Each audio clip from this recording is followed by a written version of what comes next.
you're legendary, right? I mean, like, I'm kind of geeking out right now talking to you. Very nice. But how do you write something like this? I mean, serial killer, conversion camp, like, what's scarier? How did this come to you?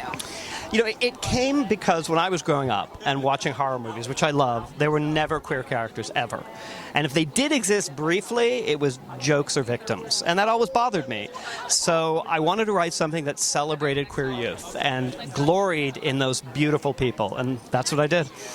How do you, because, I mean, this is very heavy, topics that we're talking about throughout this movie. So how do you, when you're writing it, how do you kind of unpack and unwind from, getting into that dark space you have to be in? Yeah. Mostly because the kids are also very joyous. The film, I hope, is an exploration and a celebration of all of queer culture. And we are very flamboyant, we are very joyous people, and I think we celebrate that in the movie as well.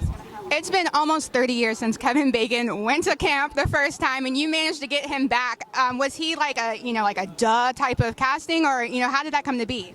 It came in a strange way, because normally when I write, I don't think of actors, but Kevin just kept coming into my head. And I've wanted to work with Kevin for years. We've known each other for years, and I couldn't shake him. So I called him up and I said, "Well, Kevin, I've written a part.